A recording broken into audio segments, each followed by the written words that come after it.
अब अगर आप एक लॉन्ग टर्म इन्वेस्टर हो, शॉर्ट टर्म इन्वेस्टर हो, ट्रेडर हो या फिर कुछ भी हो, अगर आपके सिंगल पोजीशन में अगर 20-25 हजार का लॉस दिखाए ना भाई, तो फट जाता है भाई, फट जाता है। स्टॉक मार्केट में जब भी आप पोजीशन क्रिएट करने जा रहे हैं ना, तो उस बाय बटन को क्लिक करने से पहले आप दुनिया जहां की रिसर्च कर लीजिए।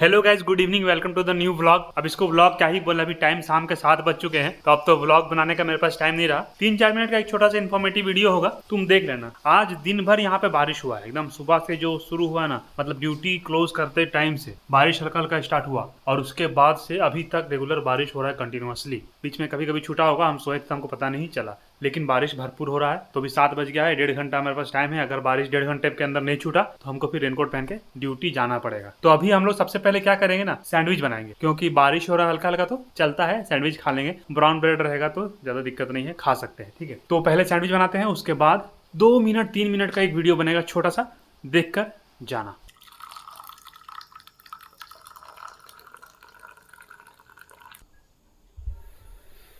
तो गैस ये रहा, मेरा सैंडविच तैयार हो गया है और उसके साथ हमने बना लिया चाय। हालांकि चाय हमने बहुत दिनों बाद बनाया, लेकिन फिर भी चाय का कलर बिल्कुल परफेक्ट आया है। पहले हम इसको खत्म करते हैं। तो गैस आज मैं तुम लोग को जो बताने वाला हूँ, उससे तुम लोग को आइडिया ये हो जाएगा कि लॉन्ग टर्म में अगर तुम लोग को मार्केट में सस्टेन करना है तो कैसे यहाँ पे काम करना पड़ेगा, कैसे तुमको अपने साइकोलॉजी को कंट्रोल करना पड़ेगा। अब तुम यहाँ देखो, हमने ये यहाँ पे खोल के रखा है Indian railway catering and tourism का, मतलब IRCTC का चार्ट खोल के रखा है, ठीक है। अब अगर तुम लोग मेरे वीडियोस को फॉलो करते हो तो तुम लोग को पता होगा कि मेरे पास IRCTC का एक अच्छा खासा पोजीशन क्रिएटेड है, ठीक है। अब क्या हुआ, IRCTC स्प्लिट हुआ 28 अक्टूबर को, जो कि मैंने तुमको कल बता दिया था कि IRCTC स्प्लिट हुआ। अब देखो, कोई भी शेयर जब स्प्लिट होता है तो वो सारे इंक्रीज शेयर जो होते हैं ना, वो आपके डिमेट अकाउंट में तुरंत नहीं आते। तो IRCTC जब 28 को स्प्लिट हुआ तो हाथों हाथ शेयर हमारे हाथ में नहीं आए। अब स्प्लिट के बाद ना IRCTC में एक और खेला हो गया। IRCTC ने एक नोटिस दिया BSE और NSE को कि आज के बाद से, मतलब 1 नवंबर के बाद से, जितना भी उनका रेवेन्यू है आपका कन्वीनियंस फी के तौर पे, उस रेवेन्यू का 50% हिस्सा इंडियन रेलवे को भी जाएगा। यानी कि क्या होता है ना, कि जब आप टिकट बुक करते हैं तो IRCTC आपसे कन्वीनियंस फी चार्ज करती है। वो जनरली 20 रुपया या 30 रुपया होता है, ठीक है। तो आज से पहले IRCTC सारा कन्वीनियंस फी अपने पास रखती थी, तो उसका रेवेन्यू में जाके असर होता था, रेवेन्यू थोड़ा बढ़ जाता था। लेकिन आज के बाद से, मतलब 1 नवंबर के बाद से क्या होता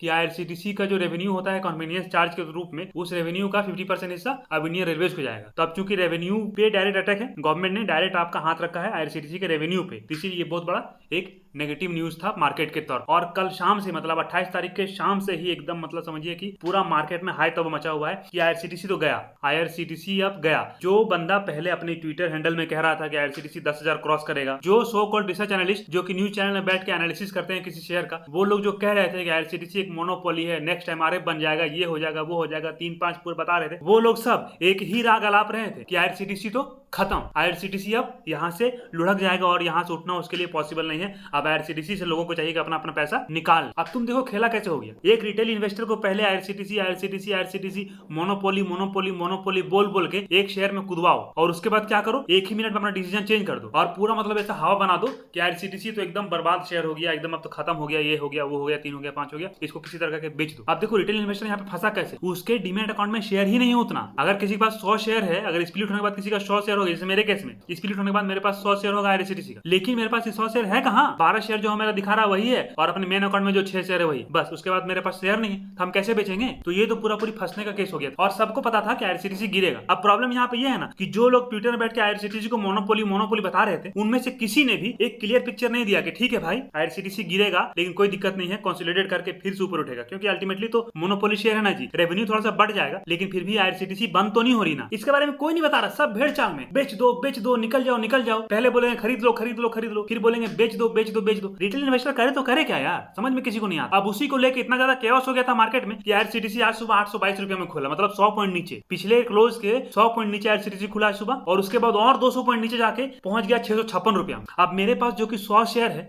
तो 656 रुपए के केस में हमको दिखा रहा था कितना लॉस, 25,000 रुपीज लॉस एक सिंगल शेयर में। अब अगर आप एक लॉन्ग टर्म इन्वेस्टर हो, शॉर्ट टर्म इन्वेस्टर हो, ट्रेडर हो या फिर कुछ भी हो, अगर आपके सिंगल पोजीशन में अगर 20-25 हजार का लॉस दिखाए ना भाई, तो फट जाता है भाई, फट जाता है। वो जो लोग ज्ञान फैलते हैं ना हम तो लॉन्ग टर्म इन्वेस्टर है, भाई साहब सारा लॉन्ग टर्म आपका जानते हो घुस जाता है। लेकिन फिर क्या हुआ, 10 बजे के आसपास एक फिर से न्यूज आया कि रेलवेज ने अपने फैसले को विड्रॉ कर लिया। अब देखो गवर्नमेंट का मतलब गवर्निंग सिस्टम कितना खराब है, सारे का सारा पीएसयू का हाल मतलब इतना खराब क्यों है। एनटीपीसी, भेल, सेल, इतना धाकड़ धाकड़ पीएसयू हमारे देश में है, लेकिन गवर्नमेंट का छोटा छोटा पॉलिसी की वजह से जानते हो ये सारे अच्छे रिटर्न नहीं दे पाते हैं, ये सही से परफॉर्म नहीं कर पाते। यही रीजन है आईआरसीटीसी इतना बढ़िया शेयर, एक थोड़ा सा उंगली किया और गवर्नमेंट को 10,000 करोड़ का नुकसान चला। खैर जब ये विड्रॉवल का न्यूज बाहर आया तो उसके बाद धीरे धीरे करके दिन भर में आईआरसीटीसी ने अपने लॉस को रिकवर किया और फाइनली 845 रुपया में क्लोजिंग इसका हुआ है। अब अगर कोई बंदा बोलता है कि हम लॉन्ग टर्म इन्वेस्टर है और मार्केट में ऐसे ऐसे कांड होते रहेंगे, तो कैसे कोई बंदा पेशेंटली अपने शेयर को होल्ड करके रखेगा। अब देखो हमने इस केस में क्या किया, हमको पता था कि मार्केट बहुत गंदा गिरेगा, आईआरसीटीसी का लोअर सर्किट तो कम से कम 20-25% लगना ही लगना, इसीलिए हम क्या किए, हम आए चुपचाप से अपना सो गए, क्योंकि मेरा जो व्यू था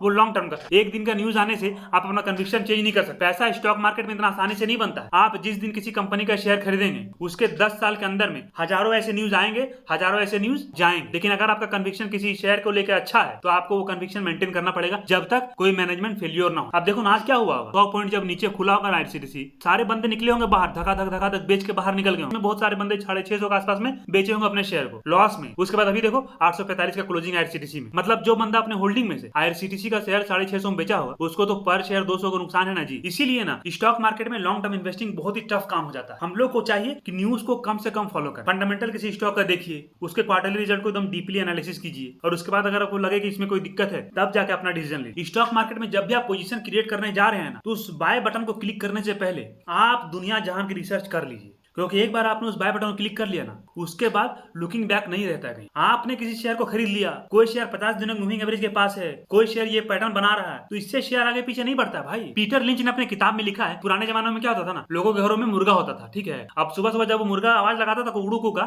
उसके बाद सूरज उगता था, तो लोगों के अंदर ये धारणा बन गई थी कि मुर्गा आवाज लगाता है इसीलिए सूरज निकलता है। लेकिन आज तुम बताओ कि मुर्गा का आवाज लगाने से और सूरज के निकलने से कोई फंडामेंटल रिलेशन है? कुछ नहीं। ठीक उसी तरह कोई स्टॉक यहाँ से आगे बढ़ रहा है, कोई स्टॉक ये पैटर्न फॉलो कर रहा है इसीलिए ऊपर उठेगा, कोई स्टॉक अपने 50 डेज मूविंग एवरेज के पास है इसीलिए ऊपर उठेगा। इन सब बातों में कोई रिलेशन नहीं है भाई, ये सब सिर्फ परमुटेशन एंड कॉम्बिनेशन का खेल है भाई। अगर कंपनी का फंडामेंटल सही रहेगा तभी ना कंपनी आगे बढ़ेगा। इसीलिए अगर आपने किसी कंपनी पे इन्वेस्ट किया है तो उसको लॉन्ग टर्म तक पकड़ कर रखो। अगर कंपनी का फंडामेंटल सही नहीं है तो कंपनी में घुसो ही मत। अब यहाँ पे सवाल ये उठता है कि आईआरसीटीसी हम लोग क्या करें। तो देखो आज एक बहुत अच्छा मौका था 650 के अप्रोक्स में खरीदारी करने का। अब सवाल ये उठता है कि आईआरसीटीसी हम लोग क्या करें। तो देखो अगर तुमने आईआरसीटीसी पहले ही खरीद लिया है तो भाई उसको होल्ड करो, और अगर तुम लोग चाहते हो कि नया पोजीशन क्रिएट करना है तो 650 के अप्रोक्स में जो आज का रेंज था ना, और बहुत ही बढ़िया एक जोन था पोजीशन क्रिएट करने का। लेकिन फिर भी हम लोग वेट करेंगे, फ्यूचर में हम लोग को फिर से मौका मिलेगा। ऐसा नहीं कि ये रॉकेट बन के ऊपर उड़ेगा। जब जब आपको मौका मिले, जब जब हल्का हल्का आपको डिप मिले, तब तब आप सिस्टमैटिक इन्वेस्टमेंट को फॉलो करके इसमें 2-4 क्वांटिटी उठाते रहिए। तो ठीक है गाइस,